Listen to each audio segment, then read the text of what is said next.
بسم اللہ الرحمن الرحیم۔ باب العلم انواریہ ایجوکیشنل سوسائٹی و جامعہ انواریہ حیدرآباد انڈیا کے زیر اہتمام اللہ تعالیٰ کی توفیق سے علم الصیغہ کا درس قسطوار جاری ہے۔ آج کا درس شروع ہوتا ہے۔ افادہ ابا یا بارا کہ از فتح یفتح بے آں کے عین یا لامش حرف حلق باشد آمدہ شاذ گفتہ ان و کلمات دیگر مثل کلا یکلا عزا یعزو بقا یبقا علی بعض اللغات ہم از فتح بے شریط مذکورہ آمدہ برائے دفع شذوذ ایہاں الی آخرہ۔ آج کا درس اس کتاب کے چوتھے اور آخری باب کے دوسرے افادہ سے وابستہ ہے۔ دوسرا افادہ وہ یہ ہے، مصنف کہتے ہیں ابا یا با کو جو فتح یفتح سے آئے ہیں، فتح یفتح سے، حالانکہ اس کے عین یا لام کلمے میں حرف حلقی نہیں ہے۔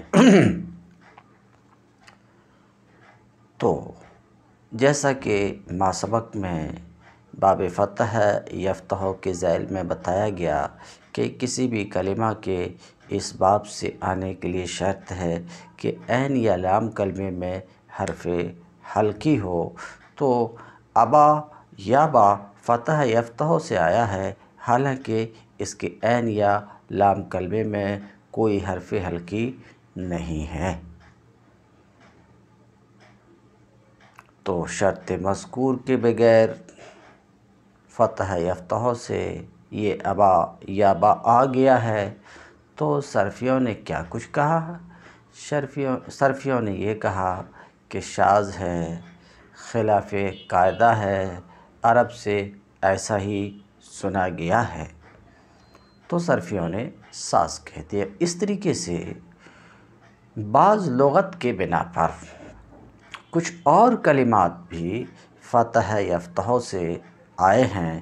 مثال کے طور پہ کلا یکلا، عزا یعزو، بقا یبقا، یہ بھی فتح سے آئے ہیں، حالانکہ ان کے عین یا لام کلمے میں بھی حرف حلقی نہیں ہے، تو صرفیوں نے ان تمام کلمات کو شاذ کہہ کر کے اپنا دامن جھاڑ لیا۔ یہ تو عام صرفیوں کا حال ہے، مگر مصنف کہتے ہیں کہ میرے استاذ محترم سید محمد صاحب بریلوی، انہوں نے بس جو بات صرفی بولے تھے اس میں ایک قید، ایک صحیح کا لفظ بڑھا دیے، اور پھر یہ سب جن کو صرفیوں کو شاذ کہنا پڑا تھا، یہ سب شاذ ہونے، ان سب سے شذوذ کا عیب ختم ہو گیا۔ انہوں نے یوں کہا کہ جو کلمہ بھی فتح یفتح سے، جو کلمہ صحیح کہ فتح یفتح سے آئے، اس کے عین یا لام کلمے میں حرف حلقی ہونا چاہیے، حرف حلقی ہونا ضروری ہے۔ تو صحیح کہ جب انہوں نے قید لگایا تو ابا یا با، اسی طریقے سے کلا یکلا، اسی طریقے سے بعض لغات کے بنا پر، اسی بنا پر اعتراض ہے۔ اور بقا یبقا، چونکہ یہ صحیح نہیں ہے، ناقص ہے، اور عزا یعزو صحیح نہیں ہے، مضاف ہے، تو صحیح کی قید لگا دیا، تو یہ سب نکل گئے۔ کیوں؟ فتح یفتح سے آنے کے لیے، کلمہ صحیح کی فتح یفتح سے آنے کے لیے شرط ہے عین یا لام کلمے میں حرف حلق ہو، لیکن جو کلمہ صحیح نہیں ہے بلکہ مثال ہے، یا مثال ہے، معطل ہے، یا مضاف ہے، تو اس میں یہ شرط نہیں ہے۔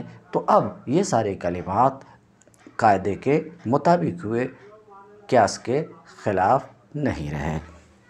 کہتے ہیں ابا یا با کو جو فتح یفتح سے، جو فتح یفتح سے آیا ہے، حالانکہ اس کے عین یا لام کلمے میں حرف حلق نہیں ہے، تو کہتے ہیں صرفیوں نے ان ابا کو شاذ کہا ہے۔ اسی طریقے سے کچھ اور کلمات ہیں، مثال کے طور پہ کلا یکلا، عز یعزو، بقا یبقا، بعض لغات کے بنا پر اور انہی لغات کے بنا پر اعتراض وارد ہوتا ہے، مگر بعض دیگر لغات کے بنا پر یہ کلا یکلا، عز یعزو، بقا یبقا فتح سے نہیں ہے تو اشکال بھی وارد نہیں ہوتا۔ بہرحال بعض لغات کے بنا پر تو اشکال وارد ہوتا ہے۔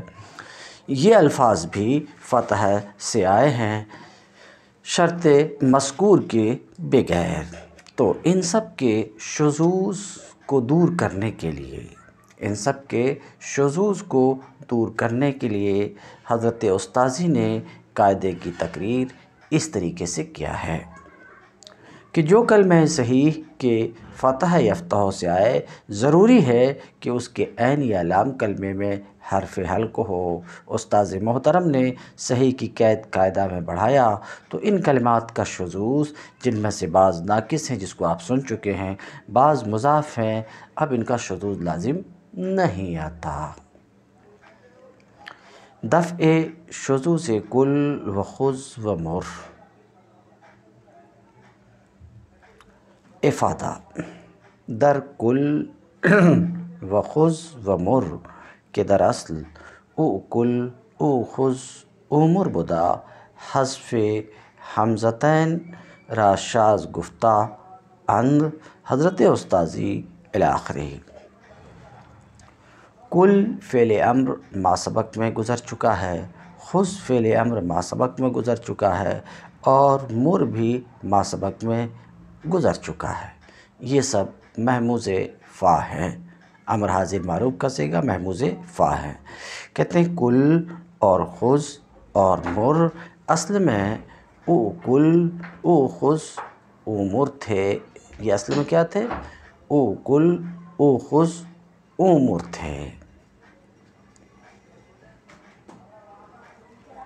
حذف حمزتین، یہ اصل میں او کل او خذ او مر تھے، مگر دونوں حمزہ کو حذف کر دیا گیا تو کل خذ مر ہوا۔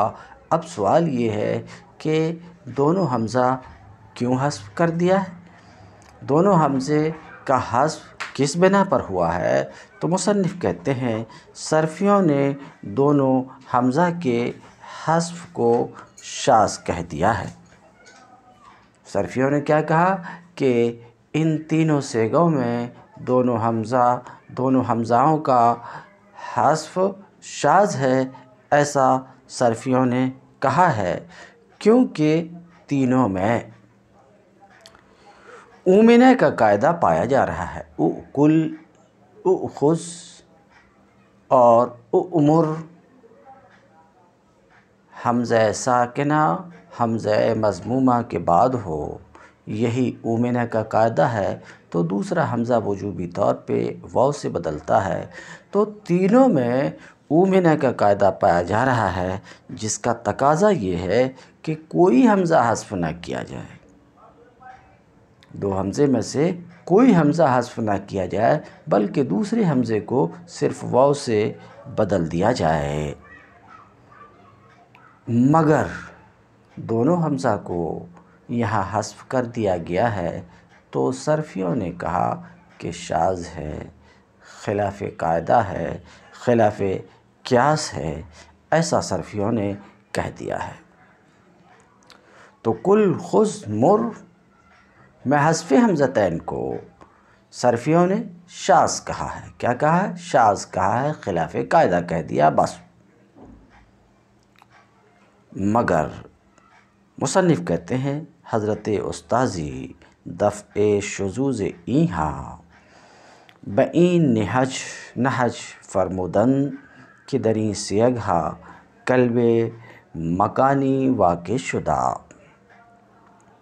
مگر حضرت استاذی نے، مصنف کہتے ہیں، ان کے شذوذ کا ازالہ، دفع، کہ یہ شاذ نہیں ہیں، ان کے شذوذ کا دفع اس طور پر فرمایا ہے کہ انہوں نے کہا کہ دراصل انہوں نے کہا کہ دو حمزہ کا حذف ان تینوں صیغوں میں شاذ نہیں ہے، خلاف قاعدہ نہیں ہے، قاعدہ کے مطابق ہے، اور وہ اس طریقے پر کہ ان تینوں صیغوں میں قلب مکانی واقع ہے، تینوں صیغوں میں قلب مکانی ہوا ہے۔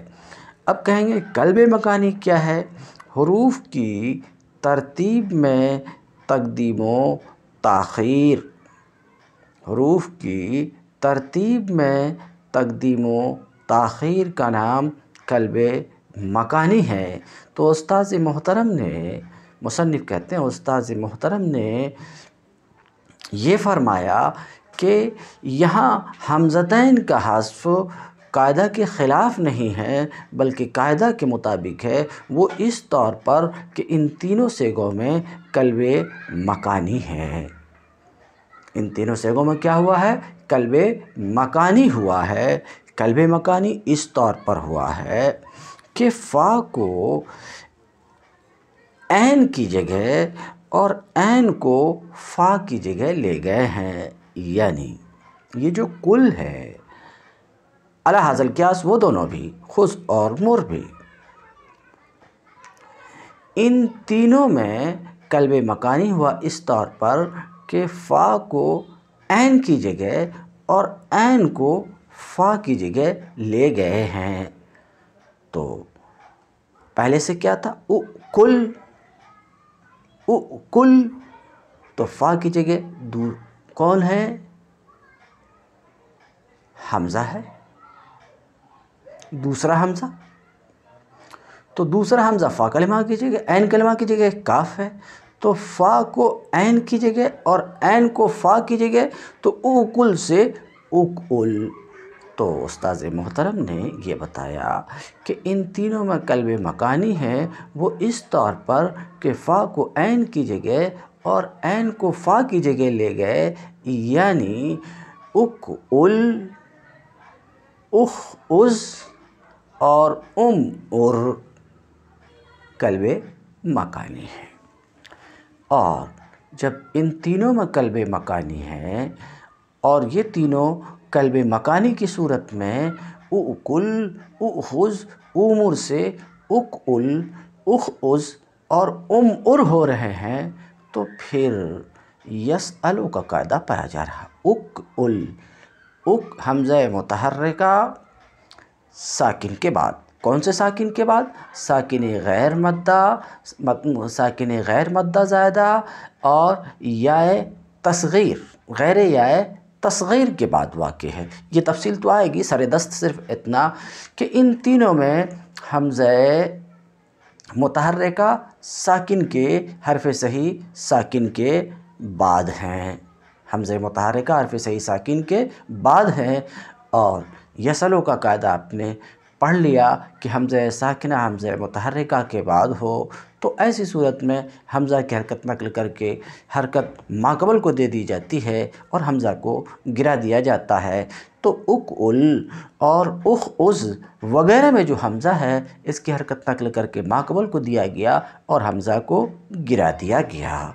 جب حمزہ کو گرا دیا گیا تو ایسی صورت میں پہلا حرف جو کاف اور خا ہے اس پر حرکت آ گئی، تو شروع میں جو حمزہ وصل ہے اس کی بھی ضرورت نہیں رہی، کیونکہ وہ ابتدا بسکون کے تعذر کو دور کرنے کے لیے آتا ہے اور اب یہ خرابی لازم ہی نہیں آتی، تو اس کو بھی گرا دیا گیا، تو کل، خذ اور مر ہو گیا۔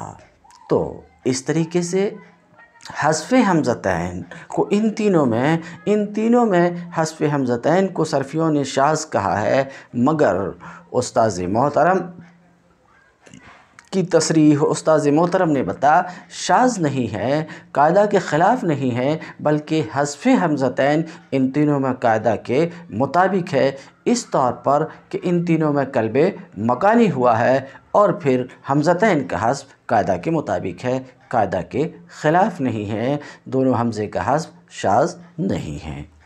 کہتے ہیں حضرت استاذی نے ان کے شذوذ کے ان کلمات کے شذوذ کو اس طور پہ دفع فرمایا ہے کہ ان سے گاؤں میں کل خز مر میں قلب مکانی واقع ہوا ہے کہ فا کو عین کی جگہ اور عین کو فا کی جگہ لے جایا گیا ہے۔ تو اک ال اخ از ار ہوا قلب مکانی کی صورت میں۔ پھر یسلو کے قاعدے سے، جس کو میں بیان کیا ابھی، یسلو کے قاعدے سے حمزہ کو حذف کر دیے اور حمزہ وصل کو بھی حذف کر دیے ضرورت نہ رہنے کی وجہ سے، تو ان میں حمزتین کا حذف قاعدہ کے مطابق ہے، قاعدہ کے خلاف نہیں ہے۔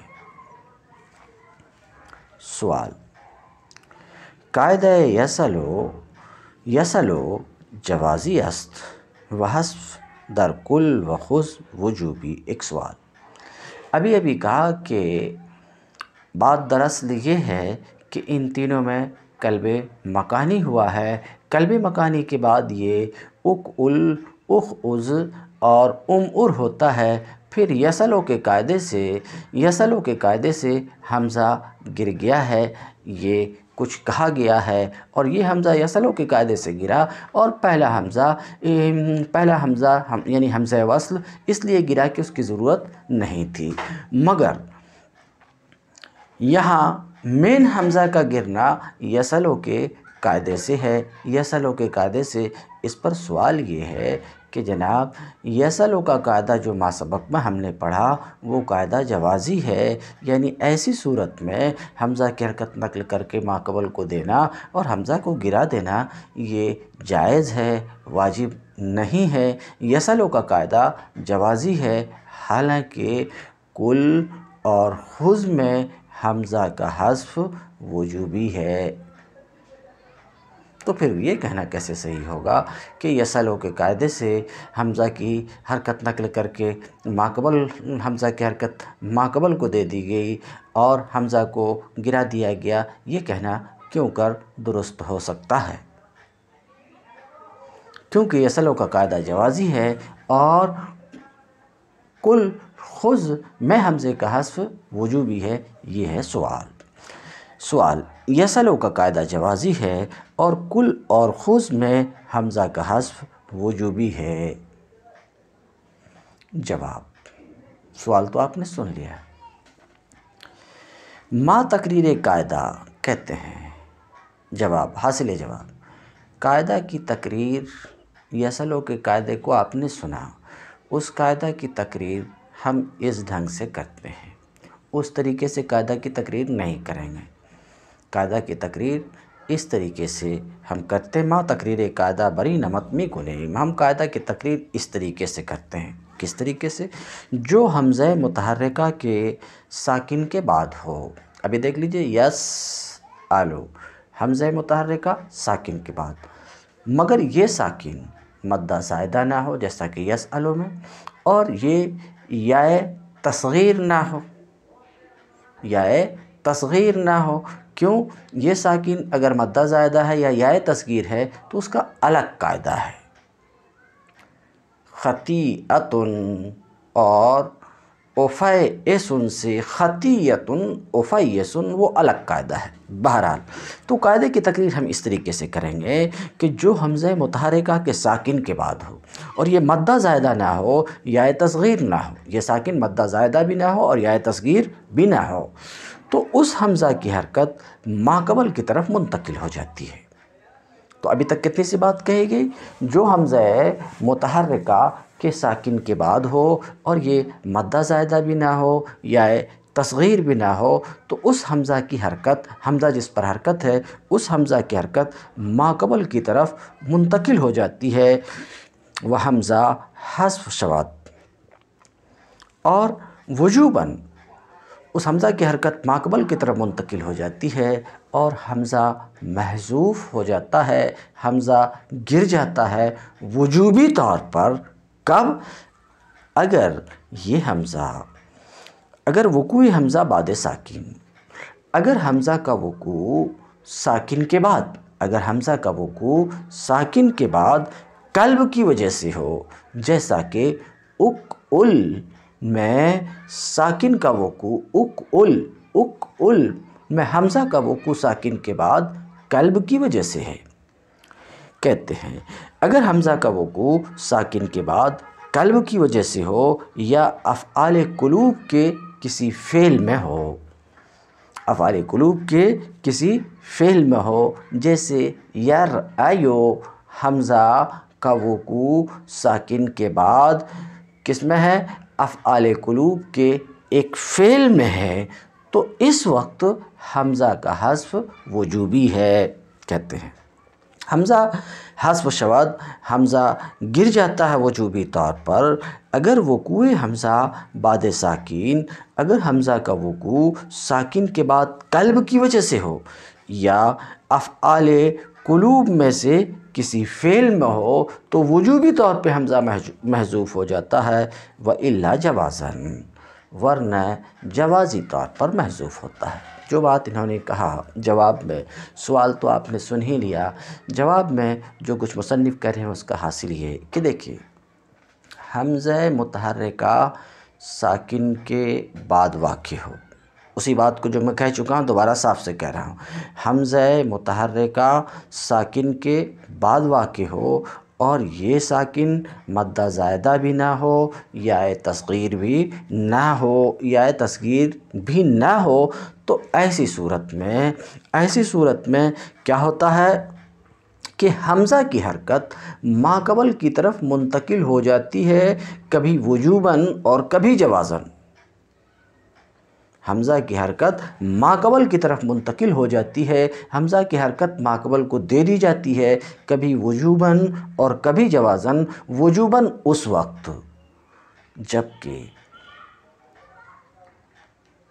حمزہ متحرکہ ساکن کے بعد قلب کی وجہ سے ہو یا رویت کے فعل میں ہو، افعال قلوب میں سے کسی فعل میں ہو، تو حمزہ کی حرکت ماقبل کی طرف منتقل ہو جاتی ہے وجوبی طور پر۔ اور اگر ایسا نہیں ہے، یعنی قلب کی وجہ سے حمزہ متحرک نہیں ہے، قلب کی وجہ سے نہیں ہے، اسی طریقے سے رویت کے کسی فعل میں نہیں ہے، تو پھر حمزہ کی حرکت کا ماقبل کی طرف منتقل ہونا یہ جوازی ہے۔ کہتے ہیں پھر سے سنیے اس کو، ما تقریر قاعدہ بری نمت می کنیم، ہم قاعدہ کی تقریر اس ڈھنگ سے کرتے ہیں کہ جو حمزہ متحرک کے ساکن غیر مدہ زائدہ اور ساکن یا غیر یائے تصغیر کے بعد ہو، حرکت حمزہ، اس حمزے کی حرکت ماقبل کی طرف منتقل ہو جاتی ہے اور حمزہ وجوبی طور پہ محذوف ہوتا ہے اگر حمزہ ساکن کے بعد قلب کی وجہ سے ہو یا افعال قلوب میں سے کسی فعل میں ہو، ورنہ جوازاً۔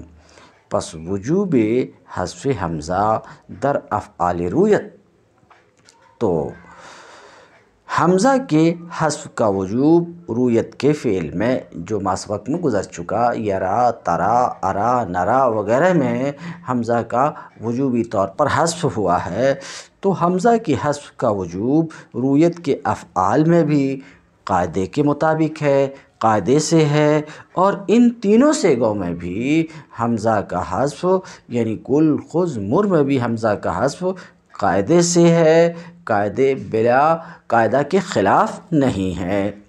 وامتناع حذف حمزہ، اور حمزہ کا حذف نہ ہونا، امتناع حذف حمزہ اور حمزہ کے حذف کا امتناع عدم وجوب اسماء رویت میں بھی قاعدہ سے ہے۔ رویت کے اسماء میں جو حمزہ کا حذف واجب نہیں ہے تو یہ بھی قاعدہ سے ہے، قاعدہ کی وجہ سے ہے، قاعدہ کے مطابق ہے، قاعدہ کے خلاف نہیں ہے۔ ودر مر، اب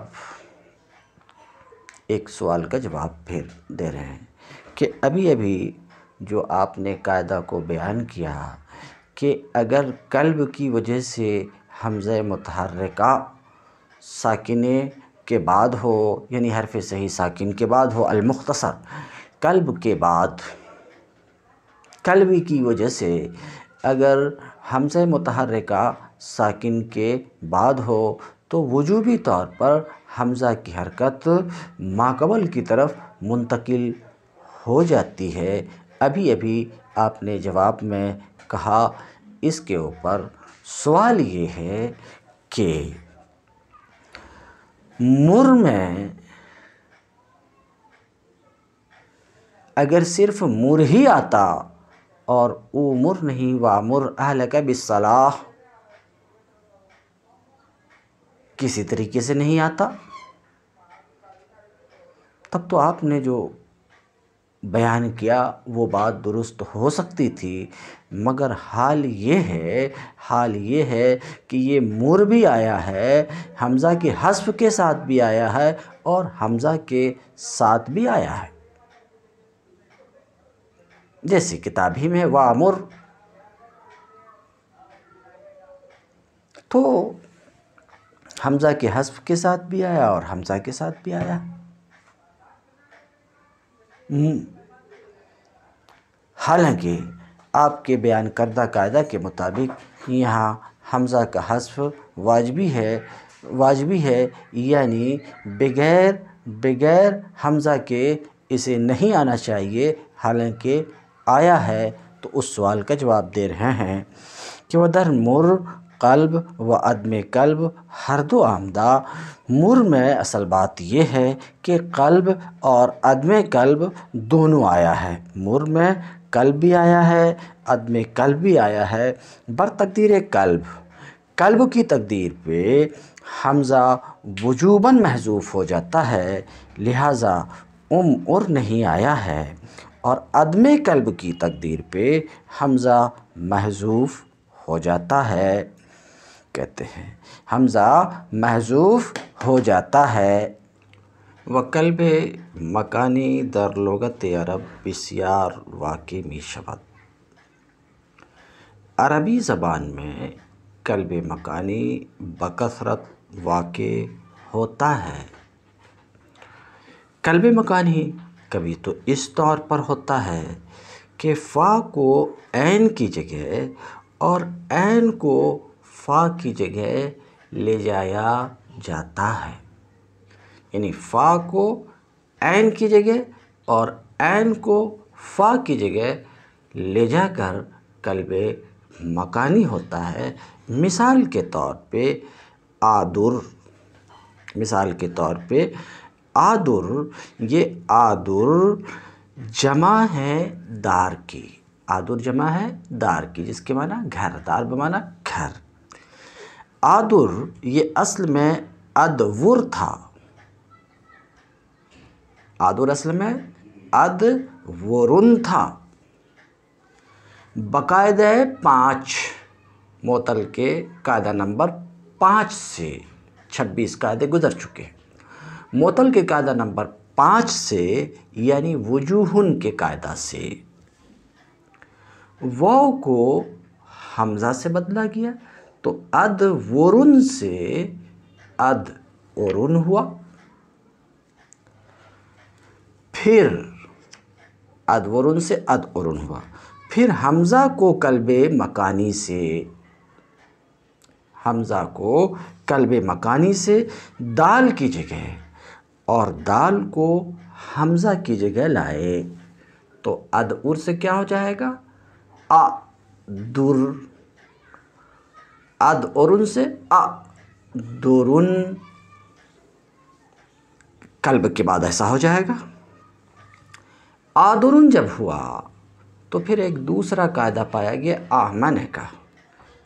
حمزہ ساکنہ حمزہ مفتوحہ کے بعد واقع ہو تو محموز میں آپ پڑھ چکے ہیں کہ حمزہ ساکنہ کو الف سے اس صورت میں بدلا جانا واجب ہے، چنانچہ دوسرے حمزہ کو الف سے بدل دیا گیا آمنہ کے قاعدہ سے، تو آدرن سے آدرن ہوا۔ کیا ہوا؟ آدرن ہوا۔ اب اس کو کہتے ہیں قلب مکانی گاہے ببردن۔ قلب مکانی کبھی اس طور پر ہوتا ہے کہ فا کو عین کی جگہ اور عین کو فا کی جگہ لے جایا جاتا ہے۔ مثال کے طور پہ آدرن، ادورن میں ہے، آدرن ادورن میں، کہ ادورن میں دیکھیے جو فا ہے وہ دال ہے، جو عین ہے وہ حمزہ ہے، تو حمزہ فا کو کہاں لے جایا گیا؟ عین کی جگہ، دال کو حمزہ کی جگہ اور حمزہ کو دال کی جگہ، تو ادعر سے اعدر ہوا۔ یہ دار کی جمع ہے جو اصل میں ادور تھا۔ اصل میں کیا تھا؟ ادور تھا۔ وجوہن کے قاعدے سے واو حمزہ سے بدلا تو ادعر ہوا۔ پھر قلب مکانی کے ذریعے کہتے ہیں بقلب مکانی بجائے فا رفتہ، قلب مکانی کی وجہ سے یہ حمزہ فا کی جگہ چلا گیا، تو آمنہ کے قاعدے سے الف ہوا، جس کو میں واضح کیا، تو آدر آفل کے وزن پر ہے، آفل آدرن آفلن کے وزن پر ہوا۔ تو قلب مکانی کبھی اس طور پر ہوتا کہ فا کو عین کی جگہ اور عین کو فا کی جگہ لے جایا جاتا ہے۔ وگاہے، ثلاثی مجرد میں گفتگو ہو رہی، وگاہے ببردن عین بجائے لام، اور قلب مکانی کبھی اس طور پر ہوتا ہے کہ عین کو لام کی جگہ اور لام کو عین کی جگہ۔ ابھی قلب مکانی میں آنے سے پہلے ایک لفظ ہم دیکھتے ہیں، قوس، معنی آپ کو معلوم ہے کمان۔ عین کی جگہ کون سا حرف ہے یہاں پر؟ واو، اور لام کلمہ کی جگہ کون سا حرف ہے؟ سین۔ تو قوس میں فا کلمہ کاف ہے، اس کے بارے میں بھی ہمیں کوئی گفتگو نہیں کرنا ہے۔ عین کلمہ واو ہے اور لام کلمہ سین ہے، اتنی سی بات۔ ابھی ہم کیا بتا رہے ہیں؟ قلب مکانی کبھی اس طور پر ہوتا ہے کہ عین کو لام کی جگہ اور لام کو عین کی جگہ لے جایا جاتا ہے۔ کہتے ہیں گاہے ببردن عین بجائے لام، کبھی عین کو لام کی جگہ اور لام کو عین کی جگہ، ابھی نیچے آ رہا، لام کبھی عین کو لام کی جگہ، جیسے کسیون کوسن میں، کسیون کوسن میں یہ جمع ہے قوس کی۔ یہ کس کی جمع ہے؟ قوس کی۔ تو سین کو واو کی جگہ لے گئے اور واو کو سین کی جگہ لے گئے، تو کوسن سے کسون ہوا۔ کیا؟ کوسن سے کسون ہوا، کہ عین کو لام کی جگہ اور لام کو عین کی جگہ، واو کو سین کی جگہ اور سین کو واو کی جگہ، جب ایسا کیا تو کوسن سے کسون ہوا، کوسن سے کسون ہوا۔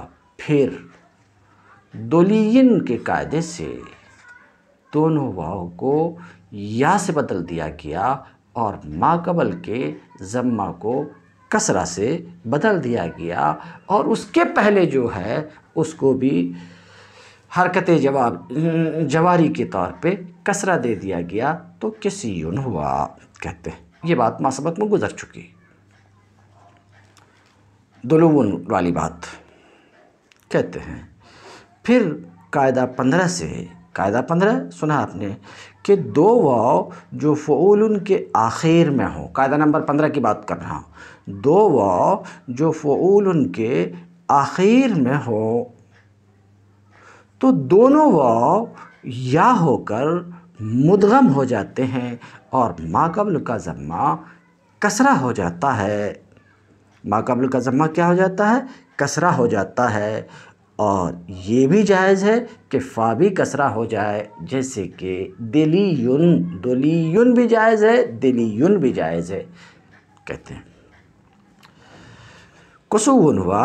پھر قاعدہ 15 سے دلیون کی طرح کسیون ہو گیا، دلیون کی طرح کسیون ہو گیا۔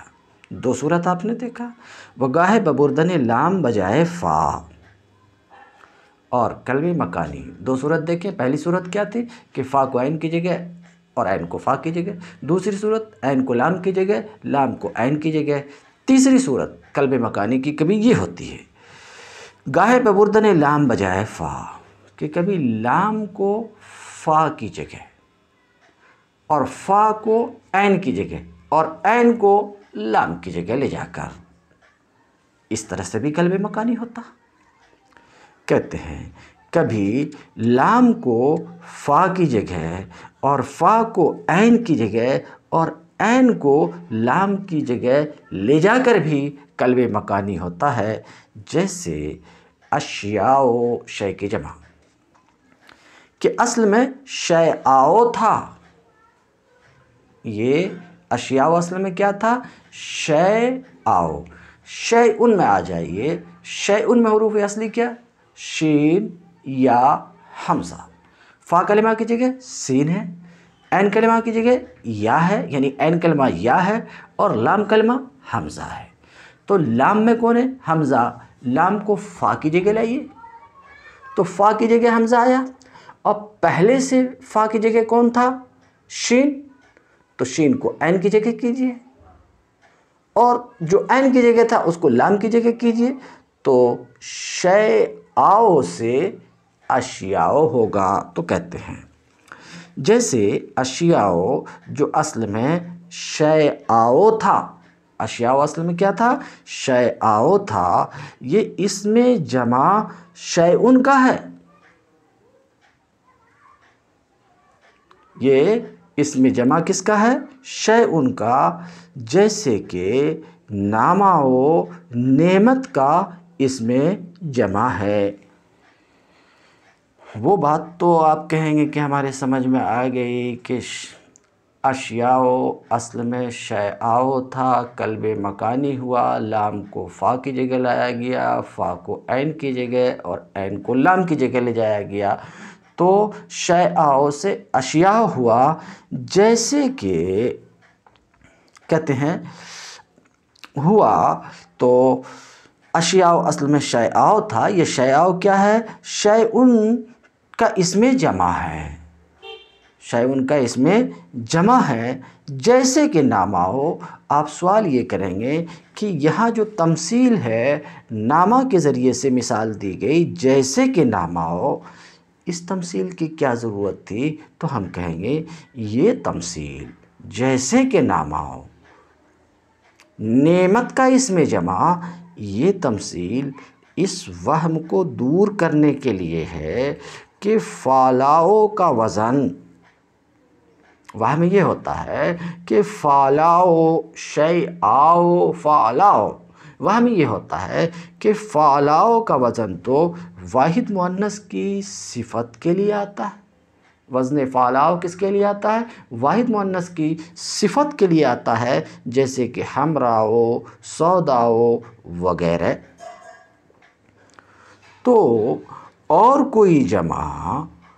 کوئی جمع اس وزن پر نہیں آتی، لہذا شیء کی جمع شیء کہنا صحیح نہیں ہے، یہ وہم ہوتا ہے۔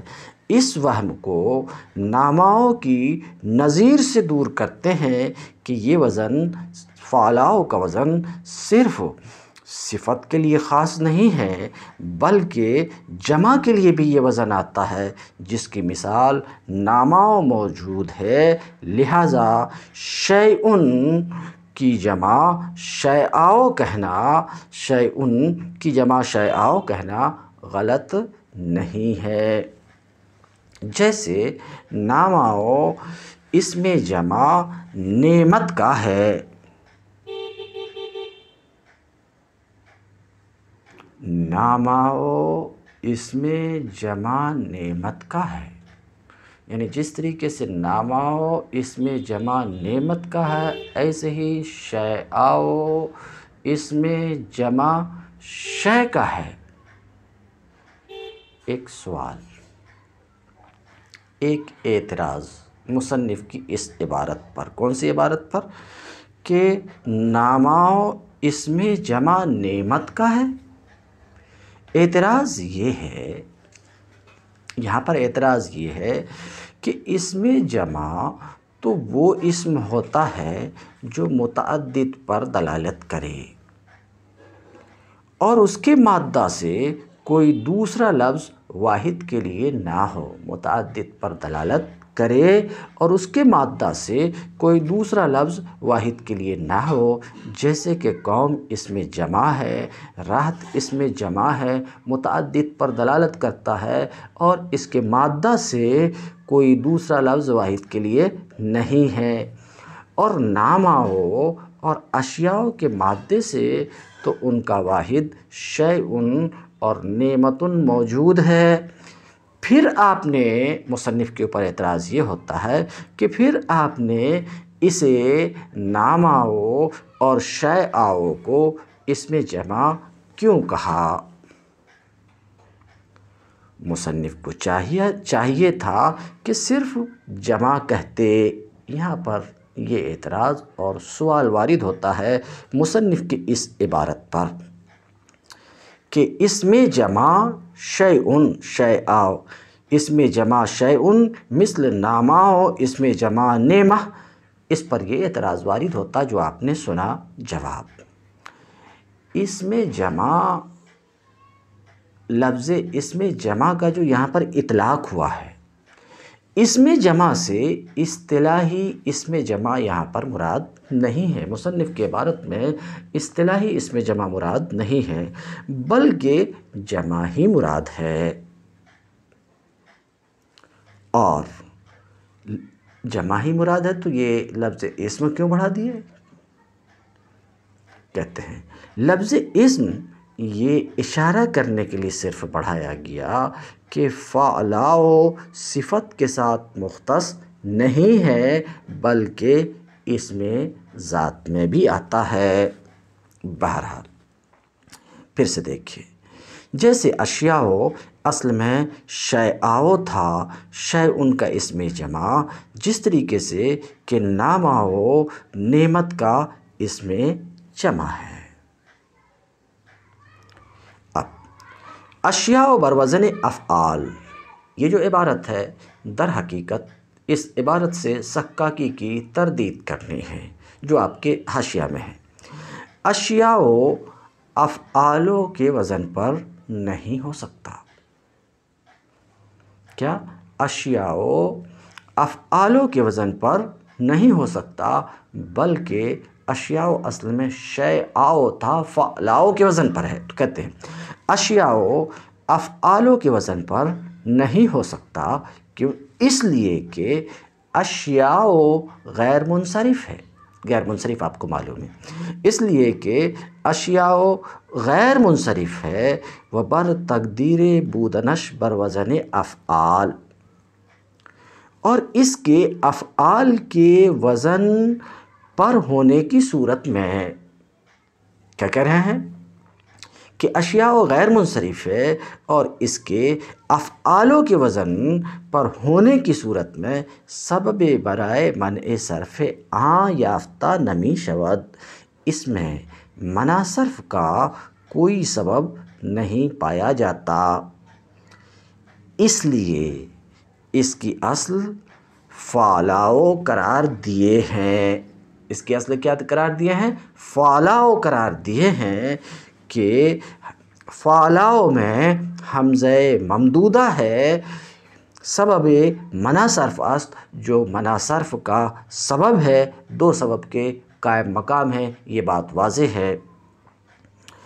وہ بعد قلب، اور قلب کے بعد، یہ اصل میں شیء تھا، قلب کے بعد اشیاء لفعاؤ کے وزن پر ہوا، جس کو میں بیان کر چکا، بات ختم ہوئی۔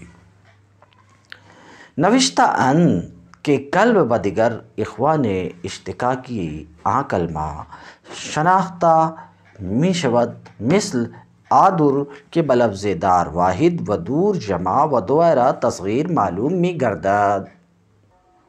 نوشتہ ان کہ قلب بدگر اخوان اشتقاقی کلمہ شناختہ می شود مثل آدر کے بلفظ دار واحد و دور جمع و دوائرہ تصغیر معلوم می گردد کہ در آدر عین بجائے فا رفتہ۔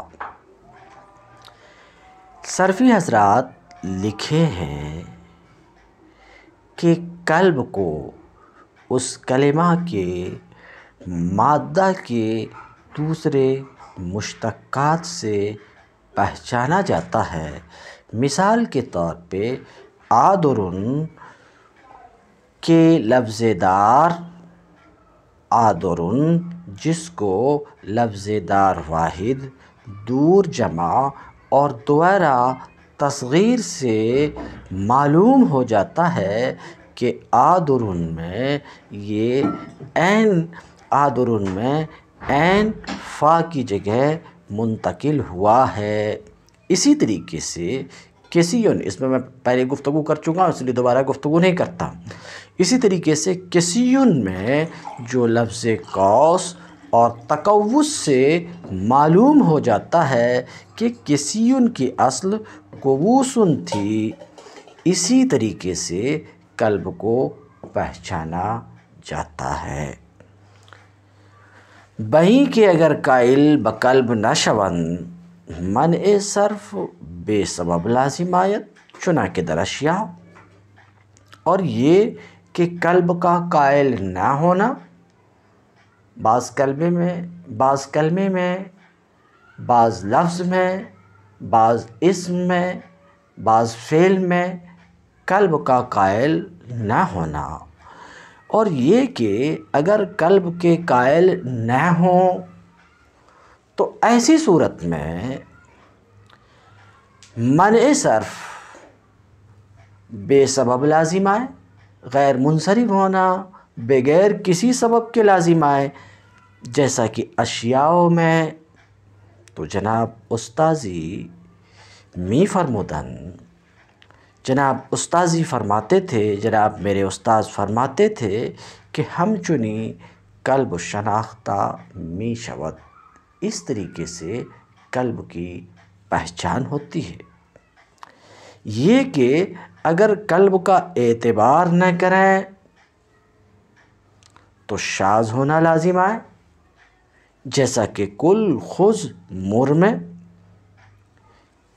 چنانکہ منع صرف بے سبب خلاف قیاس است و داعی اعتبار قلب گردیدہ ہم چنی تخفیف الی آخری۔ جس طرح بے سبب کے غیر منصرف ہونا، بغیر سبب کے غیر منصرف ہونا خلاف قیاس ہے، غیر منصرف کا کوئی سبب نہ ہو اور غیر منصرف ہو، یہ ظاہر سی بات ہے خلاف کے قیاس ہے۔ تو جس طریقے سے بے سبب کے غیر منصرف ہونا خلاف قیاس ہے اور قلب کے اعتبار کا مقتضی ہے، قلب کے اعتبار کا مقتضی ہے کہتے ہیں، اسی طریقے سے حمزہ کی تخفیف یا تعلیل بے تحقق علت کے پائے تحقق علت کے بغیر تخفیف حمزہ یا اعلال بھی خلاف قیاس ہے اور دائی برائے اعتبار قلب می تواند شد، قلب کے اعتبار کا مقتضی ہو سکتا ہے۔ بیان افادات، یہ چوتھے اور آخری باب کے تیسرے افادے کا بیان۔ افادہ در لم یکن و این یکن، گاہے نون را حذف کردہ لم یکو و این یکو می گوین، لم یکن اور این یکن یہ کبھی نون کے ساتھ بھی آتا ہے، یعنی لم یکن اور این یکن، اور کبھی نون کے بغیر یعنی لم یکو این یکو کہتے ہیں۔ لم یکن اور این یکن کبھی نون کو حذف کر کے، کبھی نون کے ساتھ اور کبھی نون کو حذف کر کے کہتے ہیں۔ پھر سے سنیے، لم یکن این یکن میں کبھی نون کو حذف کر کے لم یکو این یکو بھی کہتے ہیں۔ این حذف را کبھی لم یکن ان یکن میں نون کو حذف کر کے کبھی لم یکو این یکو کہتے ہیں تو نون کا یہاں حذف ہوا، این حذف را خلاف قیاس گفتہ ان۔ صرفیوں نے لم یکو این یکو میں نون کے حذف کو کیا کہا ہے؟ خلاف قیاس کہا ہے۔ صرفیوں نے کیا کیا؟ نون کا حذف یا خلاف قیاس ہے۔ مگر جناب استاذی تقریر قاعدہ برائے آن فرمودند، مگر میرے استاذ محترم اس کے لیے قاعدہ بیان کیے ہیں، اور وہ یہ ہے جس کو صرفیوں نے خلاف قیاس کہہ دیا کہ لم یکو این یکو میں نون کا حذف خلاف قیاس ہے، مگر اس کے لیے استاذ محترم نے قاعدہ بیان فرمایا ہے، اور وہ قاعدہ یہ ہے: ہر نون کے در آخر فعل ناقص واقع شود حین دخول جوازم جائز است کہ حذف گردد۔ انہوں قاعدہ بیان کیے ہیں، اور وہ قاعدہ یہ ہے کہ جو نون کے فعل ناقص کے اخیر میں واقع ہو، جو نون کے فعل ناقص کے اخیر میں واقع ہو جوازم کے دخول کے وقت، جیسے لم یکن این یکن جوازم کے دخول، لم ان جوازم ہے، جوازم کے دخول کے وقت جائز ہے کہ حذف ہو جائے۔ اسی قاعدے کی وجہ سے لم یکو این یکو میں نون حذف ہوا ہے۔ ہر چند کے این قاعدہ منحصر در ہمی یک فرد است۔ اگرچہ یہ قاعدہ اسی ایک فرد میں منحصر ہے، کیونکہ افعال ناقصہ میں سوائے اس فعل کے کسی کے آخر میں نون نہیں ہے، تو اگرچہ یہ قاعدہ اسی ایک فرد میں منحصر ہے، لیکن کلیت را انحصار در فرد واحد، لیکن کلیت کے لیے فرد واحد میں انحصار مضر نیست، مضر نہیں ہے۔ کلی فرد واحد میں منحصر ہو، اس میں کوئی مذائقہ نہیں ہے، واجب الوجود ایک کلی ہے، ایک فرد میں منحصر ہے۔ شمس بھی ایک کلی ہے، خارج میں ایک ہی فرد میں منحصر ہے، تو کلیت کے لیے فرد واحد میں انحصار مضر نہیں ہے، بلکہ حکم میں بعض جزئیات کا تخلف مضر ہے۔ تخلف بعض جزئیات در حکم مضر است۔ حکم میں بعض جزئیات کا تخلف مضر ہے، بعض تخلف آپ کہیں گے کیا چیز ہے؟ علت کے باوجود حکم نہ پائے جانے کو تخلف کہتے ہیں۔ مطلب یہ ہے کہ قاعدہ کلیہ کے لیے صرف یہ بات مضر ہے کہ قاعدہ میں تعلیل کی جو علت بیان کی گئی ہے وہ علت کسی کلمے میں پائی جائے مگر تعلیل نہ ہو، اور یہ بات ہمارے بیان کردہ قاعدہ میں نہیں ہے۔ وَنَظِیرِ این تقریر، آپ نے دیکھا کہ یہاں قاعدہ ایک فرد میں منحصر ہے۔ نظیر این تقریر، نظیر این تقریر بعض محققین ونظیر این تقریر بعض محققین است قاعدہ را در لفظ یا اللہ کہ بہ اثبات حمزہ با حرف ندا می آید۔ اس کی نظیر بعض محققین کا بیان کردہ یہ قاعدہ ہے جو یا اللہ میں حمزہ کے اس بات کے ساتھ ہے، حرف ندا کے ساتھ بلفظ دیگر۔ اس کی نظیر وہ قاعدہ ہے جو بعض محققین نے لفظ یا اللہ میں حرف ندا کے باوجود اس بات حمزہ کے لیے بیان کیا ہے، یعنی این کے ہر الف و لام، اور قاعدہ یہ ہے این کے ہر الف و لام کے در اسم از اسماء الہی، ہر وہ الف لام جو اسماء الہی میں سے کسی اسم میں حمزہ محذوفہ کا قائم مقام ہو گیا ہو، بوقت دخول حرف ندا حمزہ قطعی شدہ حرف ندا کے داخل ہونے کے وقت وہ حمزہ قطعی ہو کر باقی رہتا ہے۔ یہ کلیہ بھی منحصر ہے صرف کلمہ جلالت میں بس، صرف کلمہ جلالت میں بس۔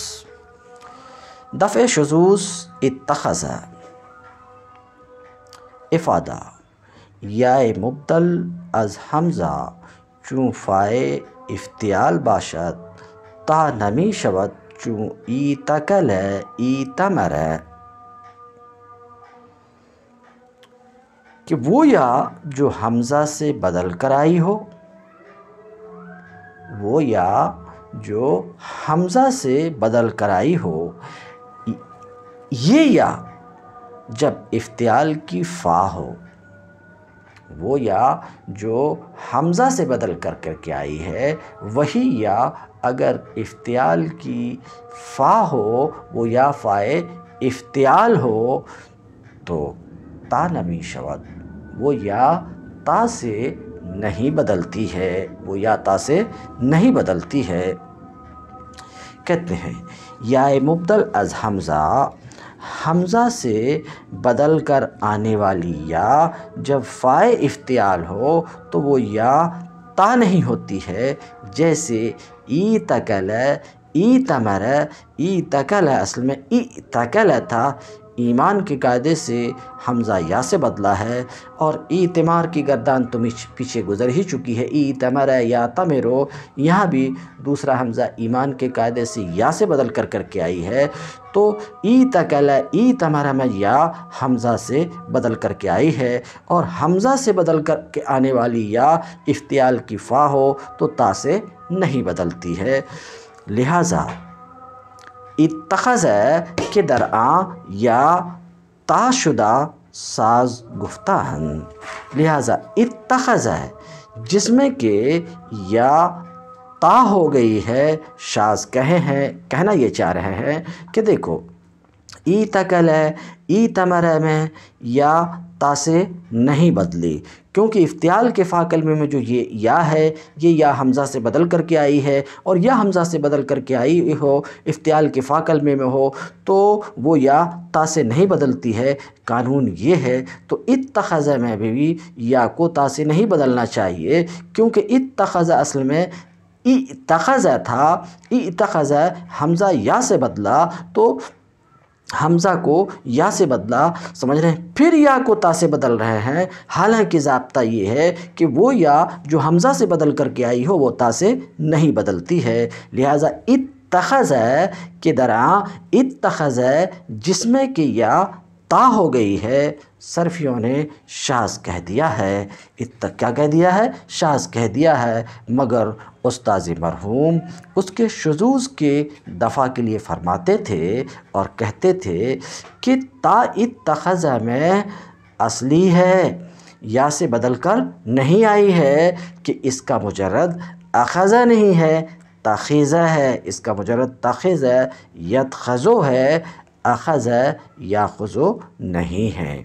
اور رہا یہ کہ تاخیزہ کا اخذ کے معنی میں ہونا یہ بیضاوی سے واضح ہوتا ہے، تو اتخذ اتبع کی طرح ہے جو تابع سے مشتق ہے اور اس کی تا اصلی ہے، اسی وجہ سے تا کا تا میں ادغام ہوا ہے، نہ یہ کہ تا یا سے بدل کر کے آئی ہے، اس یا سے جو یا حمزہ سے بدلی ہے۔ تحقیق اصالت و فرعیت مصدر۔ اگلا افادہ جو افادہ نمبر 4 ہے باب چہارم کا، یہ بہت اہم افادہ ہے۔ اس میں مصدر کی اصلیت و فرعیت کی تحقیق پیش کی جائے گی، انشاءاللہ اگلے درس میں اس پر گفتگو ہوگی۔